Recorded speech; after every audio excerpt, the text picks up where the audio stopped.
Imaginemos por un momento la compra de una casa nueva. Uno recibe las llaves, la estructura es perfecta, la fachada es exactamente la que siempre se había soñado. Suena bien hasta ahí. Claro, pero al abrir la puerta, resulta que el constructor ha dejado un candado digital enorme en la sala de estar. ¡Qué locura! Y no solo eso, ha llenado la cocina con electrodomésticos de una marca muy específica que están, literalmente atornillados al suelo. Ajá, sin poder moverlos. Exacto. Y para rematar, hay una nota en la mesa advirtiendo que si se intenta cambiar la cerradura de la puerta principal, la garantía de toda la casa queda anulada instantáneamente. Es una imagen visual muy potente, la verdad. Y suena completamente absurdo si hablamos del mercado inmobiliario. Ningún comprador aceptaría eso. Pero, sorprendentemente, esa es la realidad cotidiana en el ecosistema moderno de las computadoras personales. Y funciona también como analogía porque ilustra el núcleo del problema. O sea, se adquiere la propiedad física, el hardware, ese bloque carísimo de aluminio y cristal. Sí. Pero el control operativo real, las decisiones sobre cómo funciona ese espacio en el día a día, pues siguen perteneciendo al fabricante original. El usuario tiene las llaves físicas, pero el fabricante conserva el código maestro. Y esa es exactamente la misión de nuestro análisis a fondo de hoy. Para la audiencia que nos acompaña, hoy vamos a explorar qué hay realmente bajo el capó del mercado actual de computadoras personales. ¿Así es? Queremos entender cómo los fabricantes diseñan identidades de hardware, cómo construyen estas redes de soporte técnico que terminan funcionando como jardines vallados y finalmente desenterrar la sorprendente economía oculta detrás de los sistemas operativos. Que es un tema que levanta muchísimas pasiones. Demasiadas. Y para esto vamos a analizar manuales y portales de soporte oficiales de Lenovo y HP, un catálogo comercial de P-Componentes y un hilo súper revelador de la comunidad de Reddit, r/Linux for Noobs. Excelente selección de fuentes. Todo esto parte de una paradoja gigantesca, fíjate. Si el software de código abierto, como Linux, es completamente gratuito, ¿por qué es casi una misión imposible entrar a una tienda electrónica y comprar una computadora sin tener que pagar por un sistema operativo comercial preinstalado? Esa es la pregunta del millón. Es la que genera más frustración en las comunidades de tecnología. Pero, para entender el software que da vida a estas máquinas, primero tenemos que mirar el envase, digamos. Claro, el cuerpo físico. Exactamente. Tenemos que entender cómo la industria decide qué tipo de caja física nos va a vender. Ok. Vamos a desglosar esto empezando por lo que podríamos llamar la psicología de la segmentación de hardware. Revisando catálogos comerciales detallados, como las líneas de HP en PC Componentes, uno se da cuenta de que la forma en que categorizan a los usuarios es casi clínica. Es súper precisa. Sí, por ejemplo, los antiguos netbooks, aquellos portátiles minúsculos y baratos de hace años. Sí me acuerdo. Bueno, ya figuran como totalmente obsoletos, devorados por las tablets. Hoy, la movilidad la domina el Ultrabook. Pero lo que me llama la atención es que comprar una laptop hoy se siente exactamente igual que comprar un auto. 100%. Las marcas ya no venden solo un procesador y memoria RAM, venden una identidad completa. O sea, tienen la línea Pavilion para el estudiante o usuario básico. Tienen la línea Envy, que es podo aluminio, pantallas súper delgaditas y audio Bang & Olufsen. Claro, para quien quiere lucir sofisticado trabajando en una cafetería, ¿no? Exactamente. O la línea Omen, que grita gamer por todos lados, con teclados mecánicos, pantallas 4K, con G-Sync y retroiluminación en un color que literalmente llaman dragón red. Rojo dragón, sí. Y luego está el Spectre, que es el lujo extremo. Hablamos de 10.4 milímetros de grosor, es casi una hoja de papel. Y no olvidemos la ZBook, que son las estaciones de trabajo con certificación militar, la 1000ST810G. Sinceramente, al ver estas divisiones tan extremas, yo como compradora me pregunto, y estoy seguro de que muchos se preguntan lo mismo, ¿cuánto de esto es ingeniería real y cuánto es simplemente un truco psicológico de marketing para segmentar el mercado y justificar precios altísimos? Es una excelente pregunta. Y hay que separar la física del marketing porque ambas cosas operan al mismo tiempo. Desde el punto de vista de la ingeniería, los desafíos son absolutamente reales. ¿Ah, sí? Sí. Y justifican hasta cierto punto las distintas líneas. Tomemos el ejemplo que dabas del Spectre de HP. El de 10 milímetros. Ese mero. Estamos hablando de un chasis de apenas 10.4 milímetros de grosor. Intentar meter un procesador Intel de alto rendimiento en un espacio tan, pero tan reducido, sin que el equipo literalmente se derrita sobre las piernas de quien lo usa, es una pesadilla termodinámica. Me imagino. Para lograrlo, los ingenieros tuvieron que diseñar una cámara hiperbárica de enfriamiento en miniatura. ¡Wow! ¿Sí? Que extrae aire frío del exterior y presuriza el interior para expulsar el calor. Es ingeniería de punta, o como mencionábamos, la serie ZBook. Esos equipos tienen que sobrevivir a caídas, polvo, vibraciones extremas, porque se usan en plataformas petroleras o en zonas de construcción. O sea, la ingeniería y los costos de desarrollo son genuinos. No es puro cuento. Son muy genuinos. Pero, y aquí viene el gran pero, el marketing se aprovecha de esa ingeniería para encasillar al consumidor. La ingeniería crea la capacidad, pero la categorización dicta el comportamiento de compra. Entiendo. O sea, crean estas tribus visuales. Exacto. El ejecutivo de traje con su Spectre, el gamer con las luces rojas de su Omen, el ingeniero en el campo con su ZBook. Al hacer esto, el fabricante logra algo fundamental para su negocio. Evita que el comprador compare los equipos basándose únicamente en especificaciones puras. Claro, porque si alguien solo mira los gigabytes de RAM y los hercios del procesador, pues siempre va a comprar lo más barato. Lógico. Pero si el consumidor siente que la laptop refleja su estatus o pertenece a su tribu, el precio pasa a un segundo plano. Es una segmentación muy meticulosa para proteger los márgenes de ganancia. Aquí es donde se pone realmente interesante. Supongamos que la persona ya cayó en la red, ya compró su identidad, pagó una pequeña fortuna por ese Spectre hiperbárico. Ajá. Una vez que el dispositivo está en la mesa de la casa, el fabricante tiene un nuevo problema. ¿Cómo retiene a su usuario dentro de su ecosistema? ¿Cómo se asegura de que la máquina funcione perfectamente sin que la persona tenga que ser un técnico experto en sistemas? Exacto. Y la respuesta que encontramos analizando los portales oficiales de soporte de HP y Lenovo es básicamente construir un jardín vallado, una jaula de oro. Lo fascinante aquí es cómo la industria ha transformado por completo el concepto de soporte técnico. O sea, hace un par de décadas, el soporte técnico era un manual grueso de papel y un disco compacto con controladores, que uno guardaba en un cajón, ¿verdad? Sí, que nadie leía nunca. Exacto, era algo pasivo.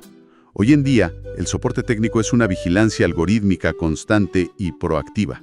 Es un hilo invisible que conecta el hardware directamente con los servidores del fabricante, saltándose casi por completo la intervención del usuario. Totalmente. Al leer la documentación del HP Support Assistant, el nivel de control es asombroso. Para empezar, exige a nivel de sistema que la máquina corra al menos Windows 10 RS4 o una versión superior.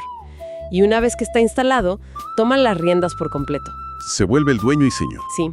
Ofrece soluciones automatizadas y actualizaciones de firmware silenciosas. O sea, la computadora literalmente reescribe su propio código base de hardware mientras la persona quizás está simplemente viendo una serie en Netflix y ni se entera. Así es. Y si algo sale mal, hay un agente virtual de HP disponible 24/7. Lenovo tiene una estrategia muy similar, fíjate. Tienen un portal donde uno escanea un código QR físico que viene en la máquina y al instante identifica el producto, el número de serie, busca partes de repuesto y rastrea garantías. Es que a primera vista parece un servicio al cliente espectacular. Es la comodidad absoluta, ¿no? No tienes que pensar en nada. Pero es una comodidad con trampa. Uno es dueño del hardware físico, pero el fabricante tiene el control total del cerebro de la máquina. Pero retiene el control de la infraestructura crítica. Hay un detalle técnico en los manuales de Lenovo que ilustra perfectamente el peligro de esta dependencia. Ah, sí. ¿Te refieres a la advertencia sobre los certificados de seguridad? Esa parte me dejó súper intrigada. Sí, es un tema súper crítico. En los portales de soporte de Lenovo hay una advertencia sobre la sustitución de certificados digitales. Para dar un poco de contexto a quienes nos escuchan, cuando un navegador web se conecta a Internet, utiliza certificados de seguridad, emitidos por autoridades globales. Ajá. Eso es para garantizar que la conexión sea privada y que un sitio web es realmente quien dice ser. Bueno, resulta que Lenovo advirtió que los certificados de una autoridad llamada GeoTrust iban a dejar de ser confiables para los navegadores a nivel global. Ok. Y que debían ser reemplazados de urgencia por certificados de otra empresa, DigiCert. Y para alguien que no es ingeniero en sistemas, o sea, el usuario común, ¿Qué significa eso en la práctica si la computadora no recibe esa actualización? Significa que, de la noche a la mañana, el navegador de esa computadora podría empezar a bloquear el acceso a sitios web críticos, como cosas como portales bancarios o sistemas de correo mostrando alertas rojas de conexión no segura. ¡Qué desastre! Y aquí está la trampa. El usuario promedio no tiene ni la más mínima idea de qué es un certificado GeoTrust. No sabría cómo instalar uno nuevo manualmente ni aunque su vida dependiera de ello. Yo tampoco sabría la verdad. Es que casi nadie sabe. El fabricante necesita esa herramienta de soporte, ese asistente automatizado para empujar ese cambio de infraestructura en el fondo. Si alguien intenta romper el jardín vallado, digamos, desinstalando el asistente de HP o de Lenovo para recuperar el control de su máquina, Se arriesga a quedarse desconectado. exacto, corre el riesgo de quedar desconectado de la red moderna por un detalle criptográfico que ni siquiera comprende. ¡Wow! O sea que, volviendo a la analogía del principio, somos dueños del teclado y de la pantalla, pero somos inquilinos en el cerebro de nuestra propia computadora. Esa es la cruda realidad. Ahora bien, esto nos lleva al siguiente gran conflicto. En todo sistema altamente controlado, siempre hay una fracción de usuarios que dice, ¿sabes qué? Basta. No quiero un agente virtual husmeando en mis actualizaciones. No quiero una jaula de oro. Quiero control absoluto. Y es ahí donde entra la rebelión del código abierto. Exacto. Entramos al territorio de Linux. Pero cuando esta gente intenta instalar Linux en este hardware corporativo moderno, la respuesta de estos gigantes tecnológicos es un espectáculo de contradicciones gigantesco. Si conectamos esto con el panorama general, estamos presenciando un choque brutal entre dos mundos. Por un lado, la estructura rígida de las corporaciones, y por el otro, la libertad radical de la comunidad de código abierto. Y los fabricantes de hardware están atrapados justo en el medio. Intentando no perder dinero, supongo. Claro, intentando complacer a ambos lados sin que les cueste una fortuna.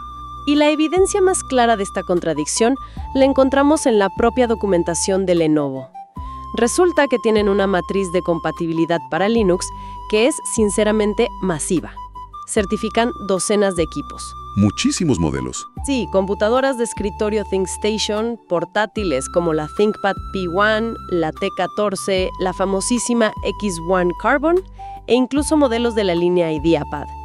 Y detallan qué versiones funcionan con Ubuntu, con Red Hat, con SUSE y Fedora. Es una lista muy completa. Súper completa. Cualquiera que vea esa página pensaría, wow, Lenovo ama a la comunidad de software libre.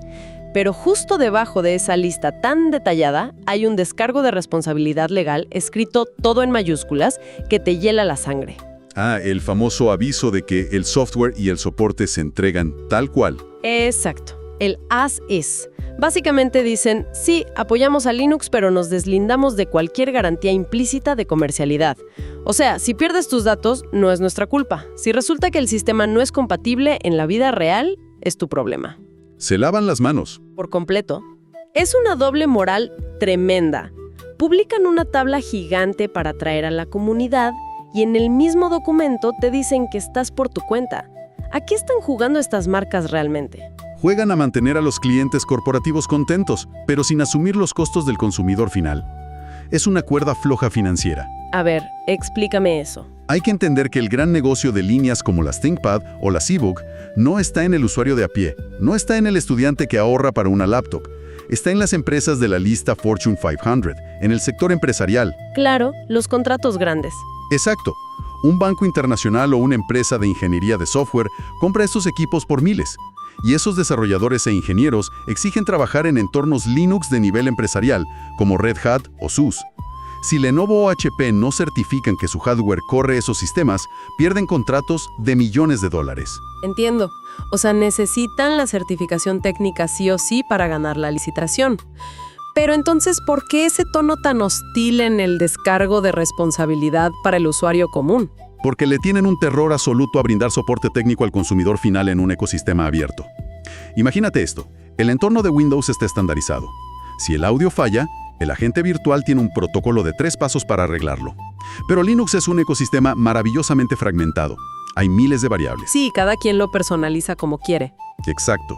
Si un usuario entusiasta, pero inexperto, instala una versión muy específica de Fedora, cambia los repositorios y de repente la tarjeta Wi-Fi deja de funcionar, esa persona va a llamar al soporte técnico de Lenovo exigiendo que le arreglen el Internet. Y el operador del centro de llamadas no va a tener idea de qué hacer con un sistema modificado a ese nivel. Para nada. El costo de diagnosticar problemas en sistemas Linux tan personalizados quebraría a los departamentos de servicio al cliente. Por eso levantan ese muro legal de titanio. Es su mecanismo de defensa corporativo. El hardware funciona, pero si sales de la jaula de Windows, estás sin red de seguridad. Entonces, ¿qué significa todo esto a la hora de comprar? Porque viendo que este hardware físico es perfectamente compatible con Linux, surge la pregunta más lógica y la que origina tanta frustración. Si quiero instalar Linux y asumo el riesgo sin llamar al soporte técnico, ¿por qué no puedo simplemente comprar la laptop sin el sistema operativo y ahorrarme el costo de Windows? Esta es la pieza final del rompecabezas. Aquí es donde entramos a la verdadera economía oculta de los sistemas operativos. Y para ilustrar esto, nos clavamos en un hilo de debate de la comunidad r/Linux for Noobs en Reddit.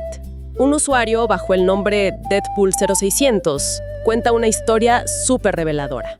Él buscaba una laptop barata, de unas 120 libras, solo para instalarle Linux. Algo básico. Muy básico. Fue físicamente a una tienda de electrónica, en este caso Currys, y le preguntó al vendedor si tenían equipos sin sistema operativo para ahorrarse la licencia.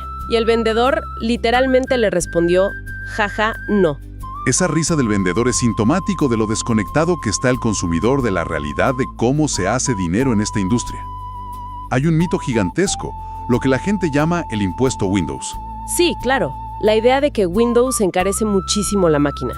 Si una laptop cuesta $600, uno asume que $100 son por la licencia de Microsoft.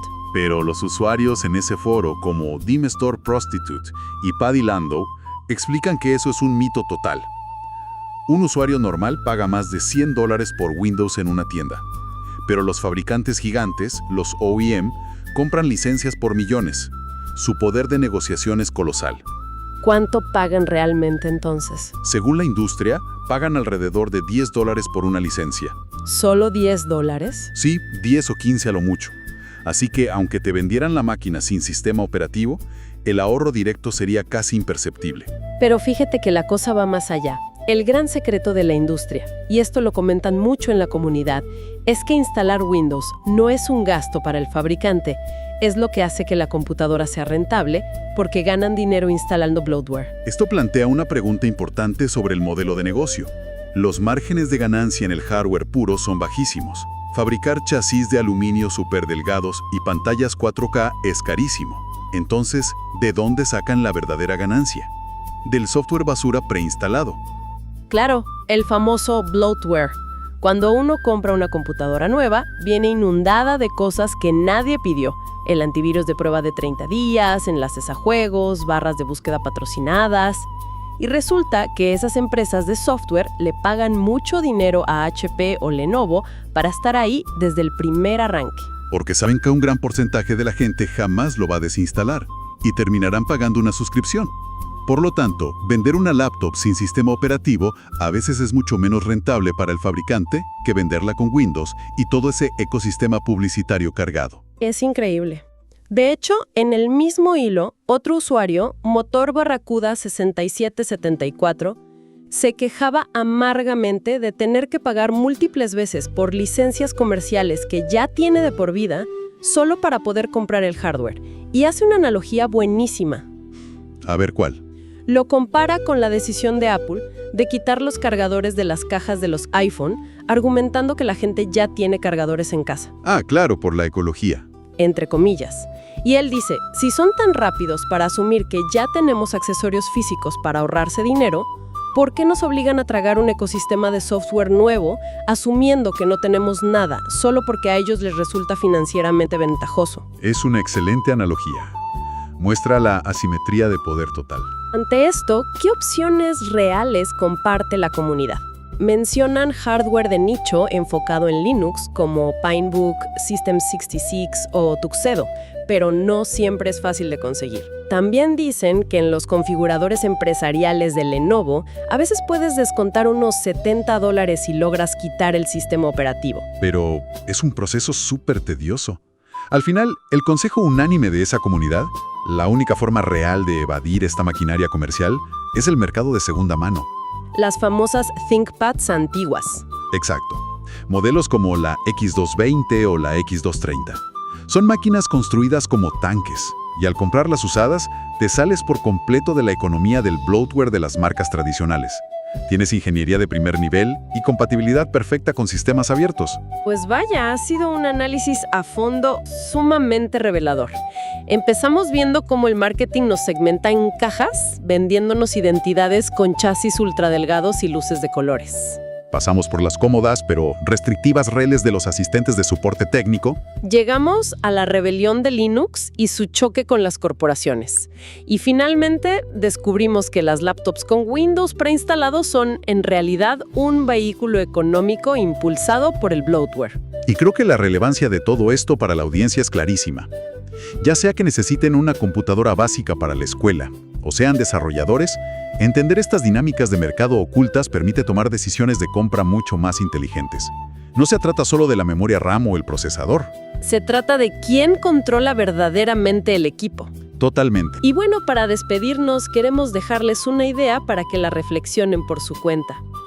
Viendo que los fabricantes de hardware realmente obtienen beneficios financieros del software de terceros y de las licencias que preinstalan, ¿realmente estamos comprando una computadora personal o estamos comprando una valla publicitaria digital que por pura casualidad tiene un teclado adherido? ¡Hasta la próxima!